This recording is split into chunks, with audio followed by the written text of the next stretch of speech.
apóstoles. Platicaba ayer con un pastor, él decía, creo que ese libro se debe llamar Hechos del Espíritu Santo. El libro de los Hechos, ya sea del Espíritu y de los apóstoles.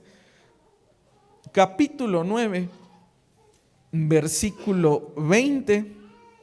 Y cuando usted lo tenga, ayúdeme con un amén. Muy bien, somos más.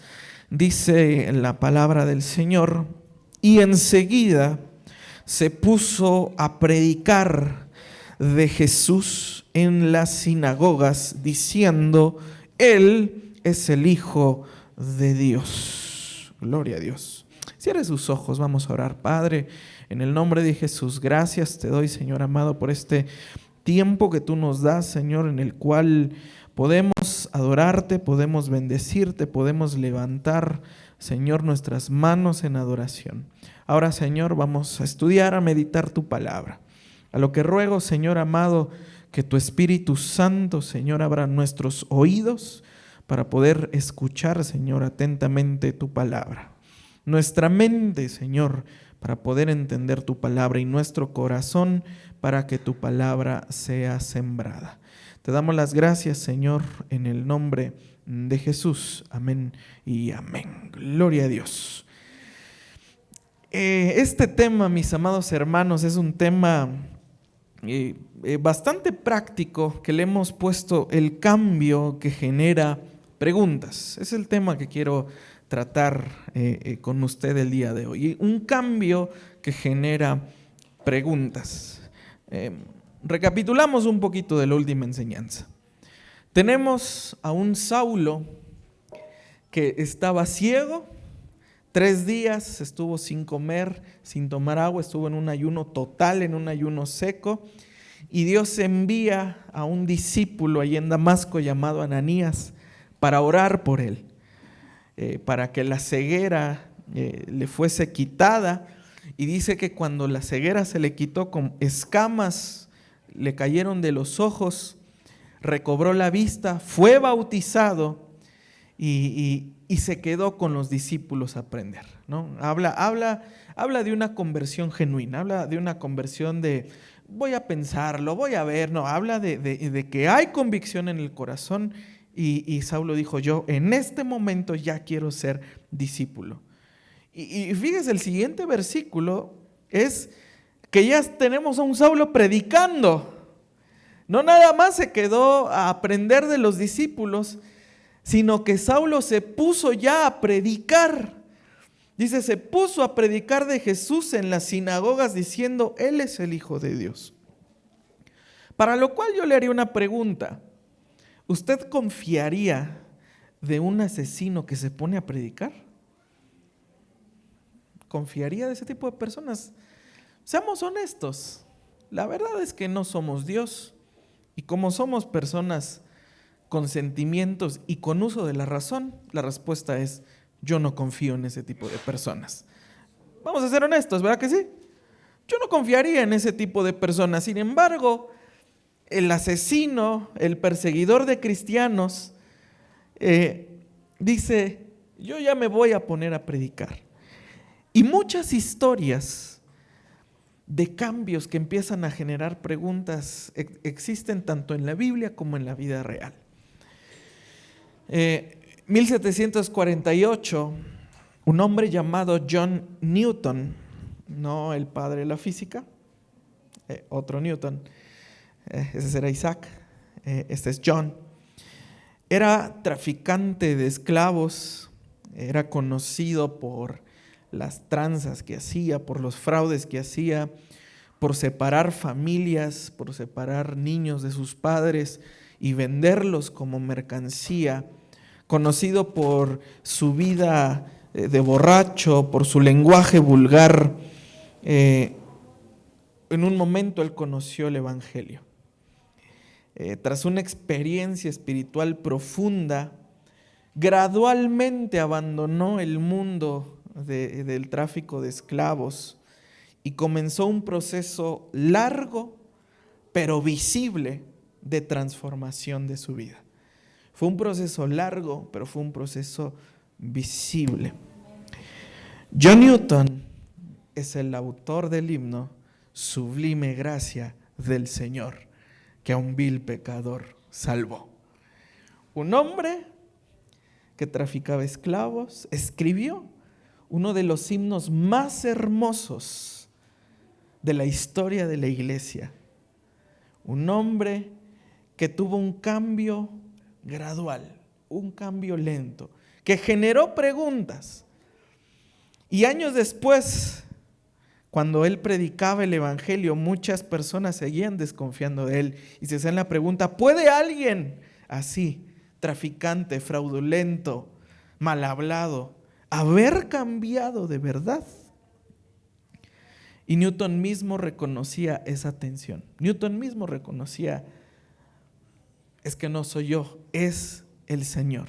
Newton dijo: no soy lo que debería de ser, no soy lo que deseo ser, pero la gracia de Dios, pero por la gracia de Dios, mejor dicho, por la gracia de Dios, no soy lo que antes era. La conversión de Newton no fue celebrada de manera inmediata, mis hermanos. La conversión de Newton no fue aplaudida por muchos. Cuando llegó a la iglesia, fue examinado de conducta, fue cuestionado y el tiempo probó la veracidad de su conversión y de su testimonio. Esto mismo le ocurrió a Saulo. Tuvo que pasar un tiempo de prueba, tuvo que pasar un tiempo de que cuestionaran si realmente su conversión era genuina, y tuvo que demostrar con frutos que él realmente había sido transformado por el Señor. Entonces, mis hermanos, aquí de los versos 20 al 22, dice: enseguida se puso a predicar de Jesús en las sinagogas, diciendo: Él es el Hijo de Dios. Y fíjese qué sucede. Y todos los que lo escuchaban estaban asombrados y decían: ¿no es este el que en Jerusalén destruía a los que invocaban este nombre? ¿Y el que había venido aquí con este propósito, para llevarlos atados ante los principales sacerdotes? Pero Saulo seguía fortaleciéndose y confundiendo a los judíos que habitaban en Damasco, demostrando que este Jesús es el Cristo. No sé si usted, cuando se convirtió al evangelio, cuando Dios lo alcanzó, o si probablemente usted lo está viviendo, ¿no ha habido gente que lo cuestiona? ¿No ha habido gente que le dice: oye, brother, tú no eres así? Tú no eres así. Si tú eres el que organizaba los pedales, mano. ¿No? Brother. ¿Cómo que ya no?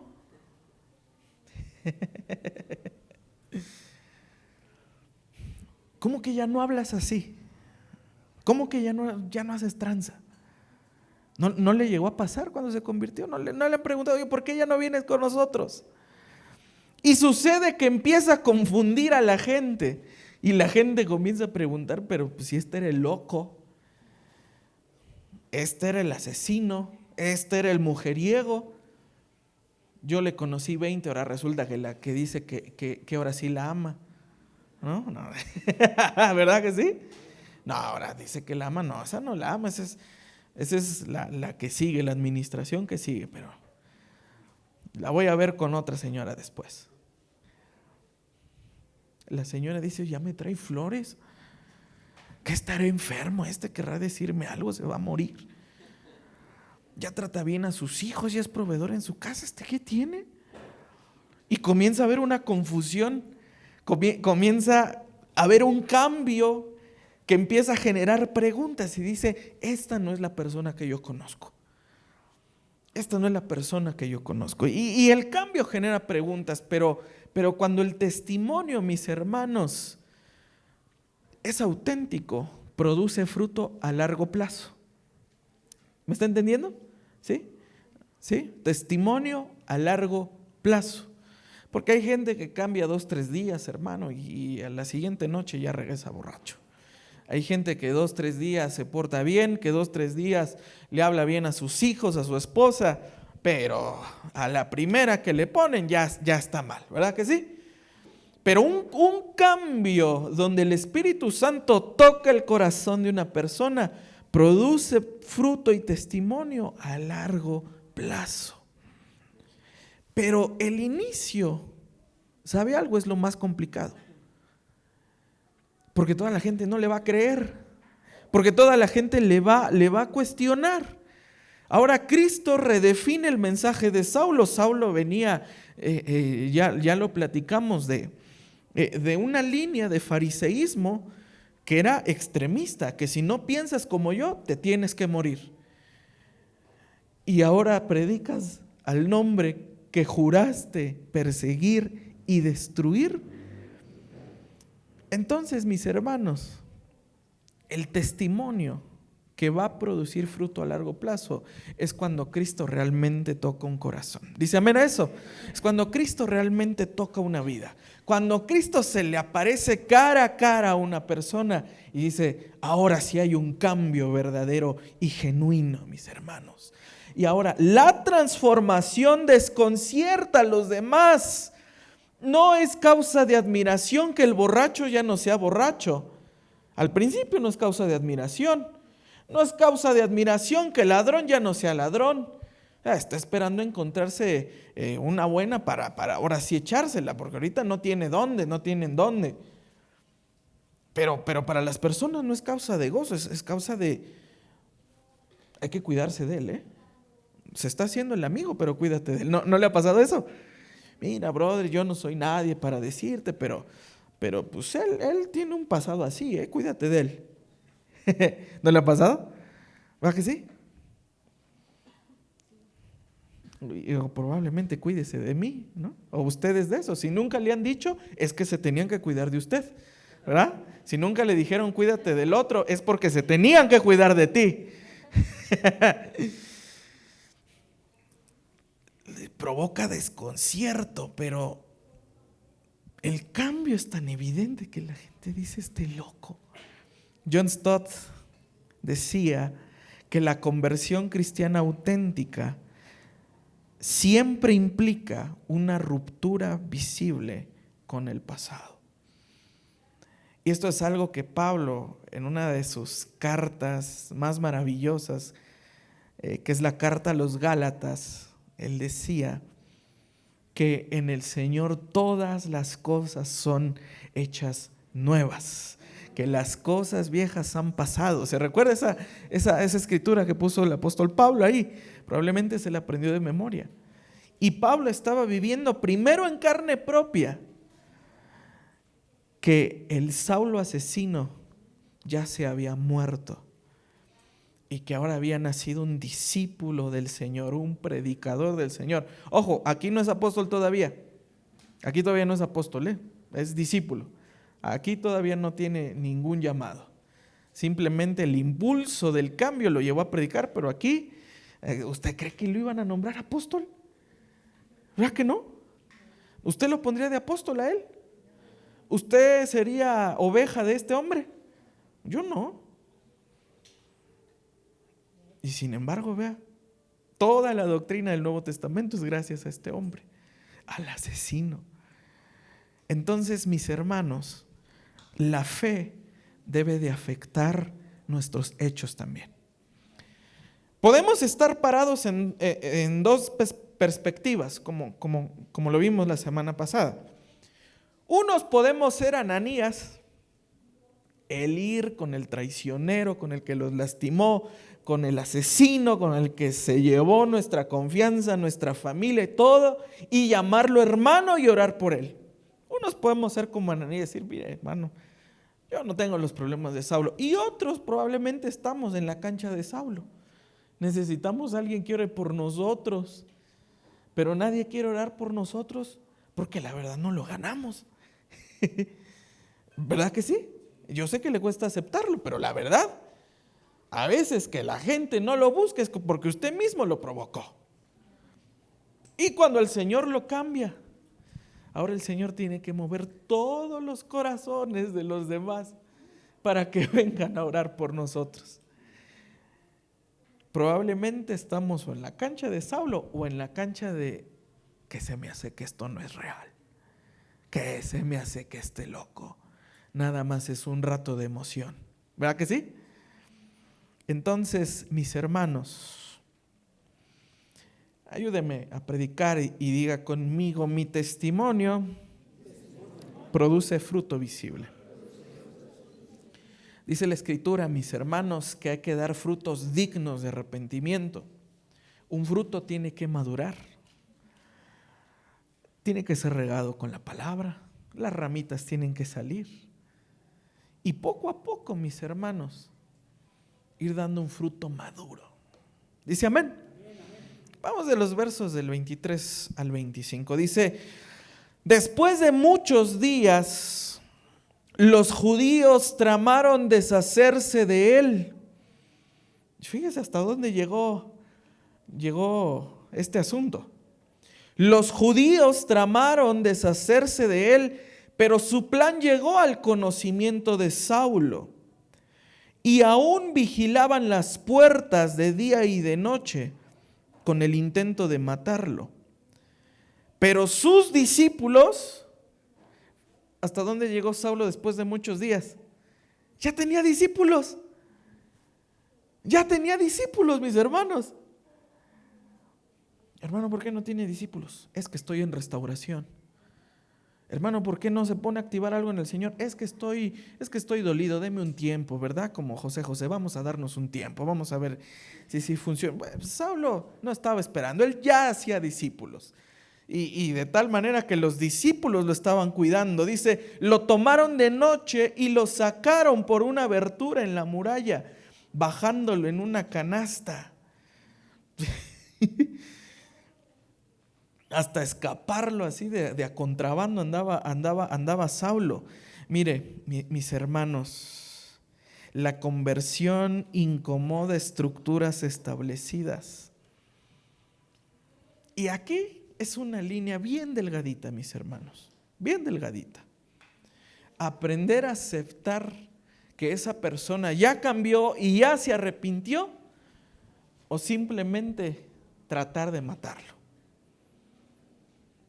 Ese es falso lo que está diciendo. Oye, hermano, pero ya dio fruto, ya pasó un año, ya no, sigue siendo falso. Y tratamos de espiritualmente matar el espíritu de servicio, el espíritu de restauración de esa persona. Y esa persona ya hasta tiene discípulos, ¿verdad? Y tratamos, mis hermanos, no. Y es aquí donde comienzan las confrontaciones en la iglesia. Es aquí donde comienzan las confrontaciones en la casa de Dios, y se hacen como bandos o especie de grupos, vamos a llamarlo así. Ya da los frutos, ya está sirviendo, hasta discípulos tiene, pero hay otra ala, otra élite, si lo quiere llamar, extremadamente religioso, que como no nació en el evangelio no le van a creer,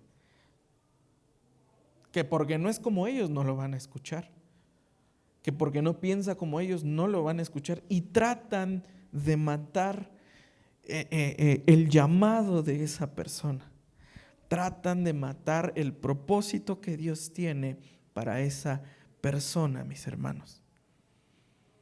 Y probablemente, le repito, o estamos en un lado o estamos en el otro. Porque ha pasado, mis hermanos, que personas que realmente tienen un cambio en el Señor, nunca los podemos recibir igual por lo que hace tiempo pasó. Pero hay un cambio que tiene frutos. Y somos como los judíos que tratan de matar el propósito de esas personas.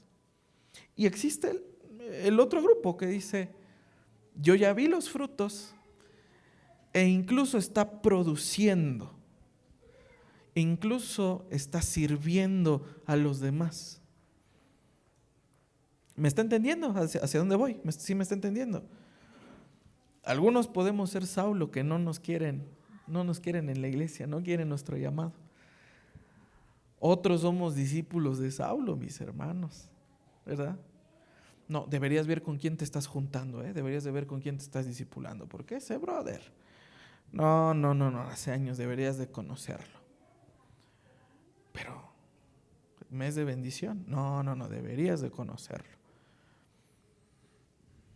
Y nos volvemos sumamente religiosos, mis hermanos.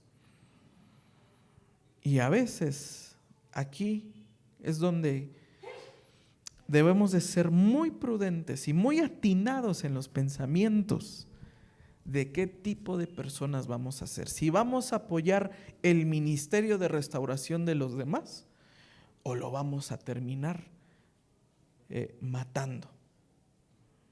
Y usted sabe, Saulo se fue de Damasco y Dios lo siguió usando en otros lados, porque los religiosos no lo recibieron. Y Dios lo terminó usando en todo el imperio romano, donde en un lugar no lo reciben, no hay ningún problema. Dios puede usar a esa persona en otro lado. Y mientras uno está inundado en su bilis de odio y de dolor, Dios no lo va a usar a usted, porque anda amargado por lo que pasó y el otro ya anda haciendo milagros y proezas de parte de Dios. Qué difícil es esto, ¿verdad?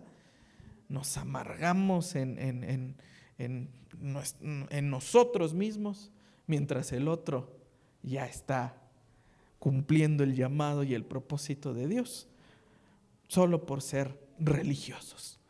¿Verdad que sí? Entonces, mis hermanos, el cambio que viene de Dios incomoda y tiene costo. El cambio que viene de Dios va a incomodar a los religiosos y tiene un costo también para el que está viviendo el cambio. Lo van a echar de su casa probablemente. No lo van a escuchar en su casa probablemente. Le van a decir que usted es un mentiroso, que con todo lo que usted hizo, ¿verdad? Que, digo, es un tema bastante incómodo yo mismo lo reconozco. Pero hay que tener cuidado, mis hermanos. Porque qué tal y tenemos un Saulo entre nosotros, que Dios lo tiene para cosas grandes, y en lugar de potencializar su llamado, lo estamos estorbando. ¿Dice amén? Vamos en el versículo 26. Dice, cuando Saulo llegó a Jerusalén, fíjese, escapa de Damasco y se va a Jerusalén.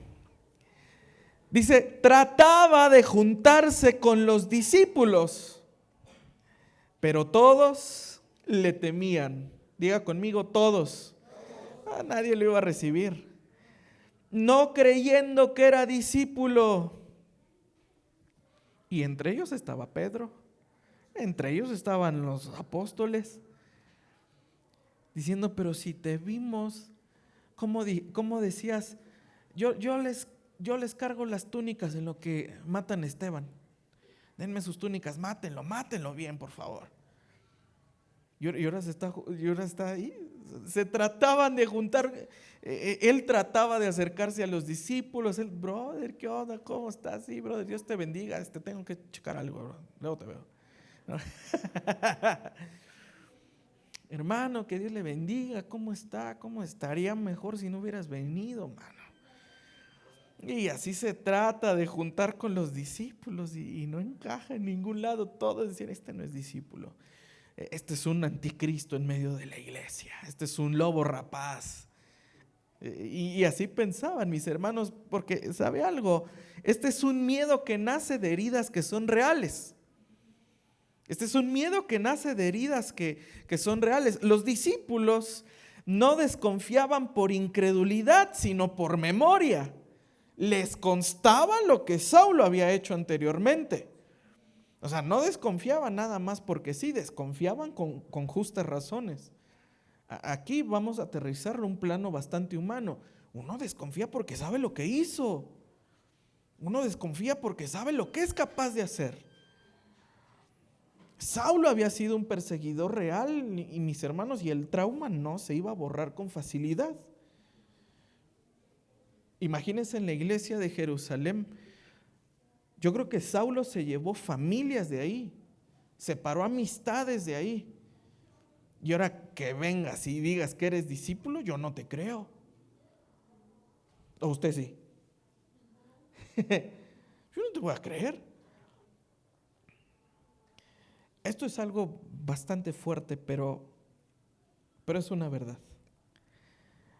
Mira, hermano, la gracia a veces no elimina los procesos humanos. La gracia de Dios te perdona, la gracia de Dios te restaura, la gracia de Dios te redime, la gracia de Dios te limpia. Pero respeta el tiempo que las personas necesitan para sanar y confiar. Pero la gracia ya hizo su trabajo. La gracia ya tocó tu corazón, la gracia ya transformó. Ahora, tú y yo debemos de ser pacientes para que esa misma gracia termine de sanar el corazón de esas personas. Y si esas personas se amargan, pues ya es muy su problema. Pero la gracia de Dios también está para sanar esos corazones que fueron heridos. Diga conmigo, por mí. No me diga que usted no ha herido corazones. No me diga que usted no ha herido el corazón de sus hijos alguna vez, el corazón de su cónyuge, el corazón de un miembro de la iglesia. Y cuando uno quiere restaurar, mis hermanos, a veces va a costar trabajo, porque el perdón, se lo vuelvo a recordar, el perdón es dos cosas. El perdón es un evento y el perdón es un proceso. El perdón es esas dos cosas. Si quiere, vamos a verlo de esta manera. El perdón es la decisión de voy a perdonar. Y el perdón abre la puerta a algo que se llama restauración. Le pongo un ejemplo, ahora que me he estado volviendo experto en albañilería y todas esas ondas. Sí, hombre, tengo que estar viendo allá y esta columna porque está así, y este castillo y esto cómo se cuela. Le pongo un ejemplo. Cuando allá en su casa hay un muro que ya ve que tiene salitre, que tiene humedad, dice, pero pues no se va a caer, ¿no? Y pasa el tiempo y pasa la desidia, pero sabe que tiene que arreglar ese muro, ¿verdad que sí? Llega el evento de decir, ya lo voy a arreglar. Ese es el evento. ¿Me está entendiendo? Llega un día donde dice, ya lo voy a hacer. Y el proceso de restauración es hablarle al albañil y que venga y empiece a rascar. Empieza a quitar el acabado que hay, esa pintura que por más que le echó, nomás nunca pegó, ¿verdad? Ya le puso, quién sabe cuántas botes de pintura, ya se ve mal, ¿verdad? Y ahí les va rascando. Esa es la restauración. Esa es la restauración. El perdón es el día que dice lo voy a hacer. Y la restauración es todo lo que tarda en que ese muro llegue a su estado original, como cuando se construyó. Eso lleva tiempo. Eso lleva tiempo. Cuando un matrimonio pasa una crisis y dice, sí, perdono, pero al otro día no crea que le va a hablar bonito. ¿Me perdones? Sí, sí te perdono. ¿Y por qué me estás hablando así? ¿Pero ya me perdonas? Sí, ya te perdoné. Porque ahora viene la restauración. Llevar las cosas a como eran antes o incluso mejorarlas. Esto le tuvo que pasar a Saulo, mis hermanos, que los discípulos con tiempo y la gracia de Dios también aprendieran a esperar y a ver los frutos de arrepentimiento de este hombre. Y es una tensión entre discernimiento y fe. Porque uno puede decir, yo tengo mucho discernimiento, pero hay casos donde hay una tensión entre sí será o es mi discernimiento o es mi loquera de que ya quedé traumado, ¿verdad? Hay una tensión, mis hermanos. La iglesia camina en esa línea delicada. No puede cerrar la puerta a la gracia, pero tampoco podemos ser ingenuos recibiendo a cualquier loco. Tampoco podemos ser ingenuos diciendo, lo que quieras, brother. O sea, es complicado, oiga. Es complicado tratar esos aspectos, mis hermanos. A veces afirmamos creer en la gracia, pero dudamos cuando la gracia nos exige abrir espacio a las personas que ya fueron transformadas.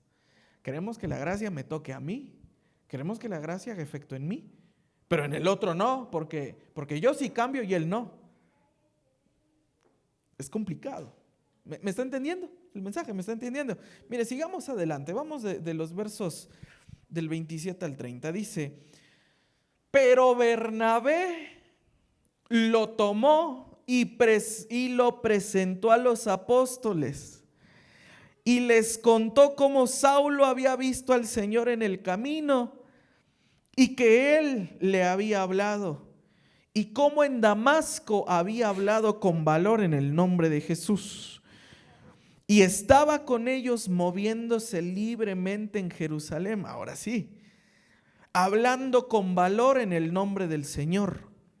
También hablaba y discutía con los judíos helenistas, que eran griegos. Pero estos, otra vez, intentaban matarlo. Pero cuando los hermanos lo supieron, lo llevaron a Cesarea y de allí lo enviaron a Tarso. Bueno, mire, todo Saulo necesita su Bernabé, que lo incluye en la iglesia. Bernabé significa hijo de la consolación.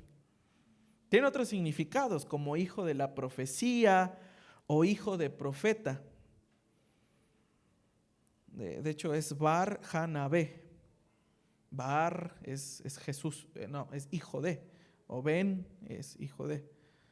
En griego es Bar. Hijo de la consolación. Dios utiliza a Bernabé como puente entre Saulo y la iglesia. Y su nombre describe su ministerio: discernir la obra de Dios y ayudar a otros a ver, este brother sí está teniendo cambio. Este brother sí está teniendo cambio. Vamos a confiar en él. Vamos a abrazarlo. Vamos a llevarlo el camino. Digo, los maestros de la palabra sabrá que después tuvieron problemas, ¿verdad? Pero bueno, ahorita hablemos de cómo se conocieron. Todo Saulo necesita su Bernabé que diga: brother, yo sí creo en lo que Dios está haciendo en tu vida. Ven, vamos a conocer a los apóstoles. Vamos a llevarte a predicar, vamos a llevarte a que conozcas, tener inclusión dentro de la iglesia.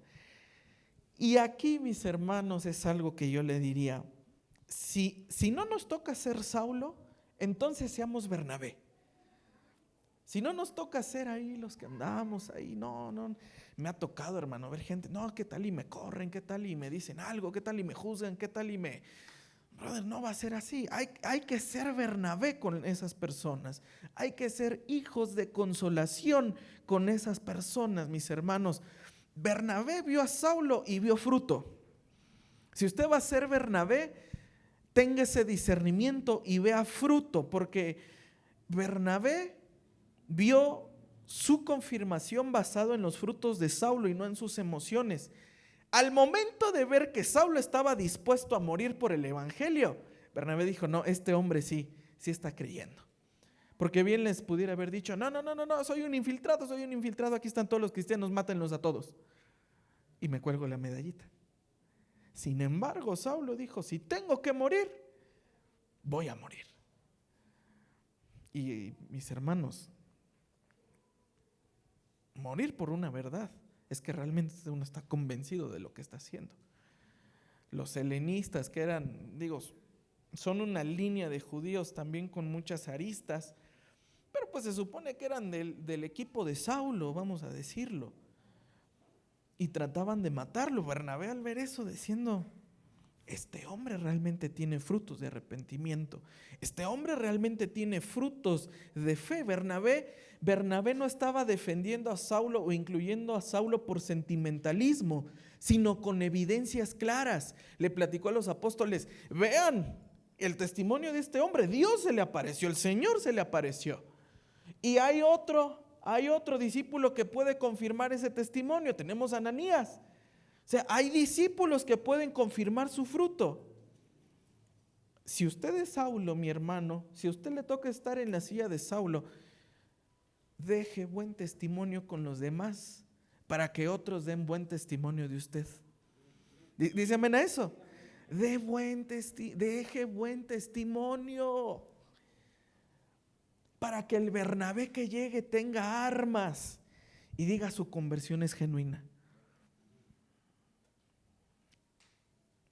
Voy a decir algo un poquito fuerte. Si su hijo, su hija, su señor, su señora no están aquí en la iglesia, porque usted hizo, deshizo, fue mal padre, fue mala esposa, si vinieran en este momento y me preguntan a mí cómo se porta, ¿qué les voy a decir? ¿Qué le voy a decir? No, sí, hermano. Yo que usted ya lo trataba bien a partir de mañana, porque aquí en la iglesia da buen testimonio. ¿Qué le voy a decir? Dejó buen testimonio en su Damasco para que cuando lleguen a Jerusalén digan, este es hombre de testimonio, esta es mujer de testimonio, este es hijo de testimonio. Para que Bernabé tenga armas y decir, este hombre, esta mujer, este joven, son realmente de Cristo. Pero es que fíjese, allá es un incumplido, no me obedece, me rezonga, me contesta, llega tarde, dice que va a la iglesia, pues aquí no tampoco ha llegado los domingos, no sé dónde ande. Entonces, ¿qué testimonio dejó en su Damasco? Para que cuando el Bernabé que le toque diga, puedo confirmar un testimonio de integridad de esta persona. Dice amén a eso. La iglesia después confió en Saulo, mis hermanos, a tal punto que dijo, vamos a protegerlo. Cuando lo tratan de matar por segunda vez, la iglesia lo protege. Entonces ya no desconfiaban de él. La iglesia lo protege. Si usted deja buen testimonio, sus hermanos lo van a proteger. Si usted aprende a dejar buen testimonio, sus hermanos van a salir por usted. Si usted deja buen testimonio, mis hermanos, si usted necesita con un telefonazo, los hermanos van a salir por usted. Mi pastor, su padre dejó un testimonio tan impresionante allá en su tierra, que yo me acuerdo que iba con él, híjole, ya se le paró el carro. Solo una llamada y como 5 ya querían ayudarlo. Yo decía, ¿qué onda con este bro? Pues es narco, ¿qué onda? ¿O qué les paga? ¿No? O sea, y su esposa me platicó, es que su papá, a todos los que hoy son adultos, él los ayudaba de niños. Les llevaba que naranjas, les llevaba que mangos, que sandías, compraba zapatos, compraba ropa, iba a las escuelas y firmaba él como si fuera su tutor, él los ayudaba para el doctor, para las medidas, hacía un montón de cosas. Y hoy que esos niños son adultos, dicen por su hijo lo que sea, por el testimonio que dejó su padre. Le pregunto, si usted un día necesita algo de la iglesia, ¿qué testimonio ha dejado usted para que la iglesia diga, en este momento lo ayudo? Porque a veces queremos, mis hermanos, y eso pasa, queremos que la iglesia me ayude, queremos que la iglesia ore por mí, queremos que la iglesia me dé, queremos que la iglesia ore, que me aconseje, que me dé. Bueno, ¿qué testimonio usted ha dejado en la iglesia para que la iglesia incondicionalmente lo proteja cuando usted lo necesita? ¿Me estoy dando a entender? Es complicado el mensaje, yo lo sé, ya voy a acabar. Pero que digamos, por ese brother, yo sí salgo por él. Necesito un favor, órale. Porque él ha orado por mí, porque él ha dado buen testimonio con mi familia, conmigo, me ha ayudado, me ha apoyado. Ha sembrado. Y la iglesia no dudó en todo lo que hizo Saulo. porque mucho sembró en ese tiempo para que la iglesia lo protegiera hasta incluso cuando los judíos lo querían matar. Dice amén. Versículo 31. Lo mandan a Tarso, lo mandan a su pueblo y dice, ¿sabes qué? Ahora sí que escóndete un tiempo en tu tierra, vete para allá. Y de hecho aquí desaparece Saulo de Hechos, regresa hasta después. Y dice, entre tanto, la iglesia gozaba de paz por toda Judea, Galilea y Samaria. Entonces el problema era Saulo. ¿Verdad que sí? Si ya hay paz, si ya no hay quien persiga, ¿quién era el que perseguía? Pues era Saulo. Ya se convirtió. Ya no lo quieren matar, ya lo mandamos a su tierra. Entonces hay paz, gracias a Dios. Dice, y era edificada y andando en el temor del Señor y en la fortaleza del Espíritu Santo, y ésta seguía creciendo. Qué cosa. Mis hermanos, la iglesia debe tener el fruto de la paz, aún en medio de la tempestad. La paz que está describiendo Lucas no describe ausencia de problemas, sino una vida reverente delante de Dios, aún con problemas presentes. Eso es la paz de Cristo. ¿Sí? Eso es la paz de Cristo. No le garantizo yo, mire, no le garantizo que ya no va a tener problemas nunca más, porque le estaría mintiendo. Puede haber temporadas de paz fuera de problemas, pero cuando los problemas llegan, el Señor también le puede garantizar paz, aún con los problemas encima. Ese es el modelo de la iglesia. Paz en medio de una tormenta. Lo siguiente, tiene paz y tiene edificación progresiva. O sea, la paz no es, pues me va a costar a dormir aprovechando que tengo paz. La paz la usa para edificar. La paz no es para echarse a descansar. La paz es para trabajar, para edificar, mis hermanos. La iglesia crece, va creciendo de manera sostenida, va edificando de manera sostenida. El crecimiento sano es resultado de una fidelidad continua. El crecimiento sostenido es a base de lealtad, a base de sembrar, a base de constantemente estar trabajando. Hermano, es que mi hijo no está entendiendo, vuelva a orar por él. Es que ya oré 2 meses por él, pues ore 4. Es que ya oré 4 meses por él, pues ore 6. Es que ya llevo 6, pues ore 1 año. Es que ya llevo 1 año, pues ore 10. Hasta que vea al muchacho o al Señor en todo caso, pero que cayó a los pies de Cristo. Crecimiento a base de fidelidad continua, mis hermanos. Que sea continuo, que persevere, que no se canse. Esta es la edificación de la iglesia, mis hermanos. Y dice, y en fortaleza del Espíritu Santo. El Espíritu Santo es el consuelo principal. El Espíritu Santo, mis hermanos, es el que nos sostiene en estos tiempos. El Espíritu sostiene a la iglesia más allá de las capacidades humanas. La iglesia no puede descansar, mis hermanos. No va a descansar en el liderazgo que tiene. El liderazgo, mis hermanos, lo he repetido muchas veces. La pandemia demostró que el liderazgo no sostiene la iglesia. Es el Señor. Es el Señor.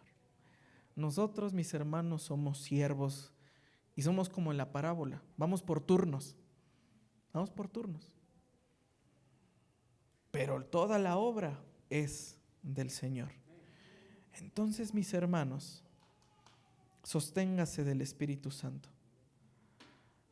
Pero es que nadie me recibe. Sosténgase del Espíritu Santo y dé fruto.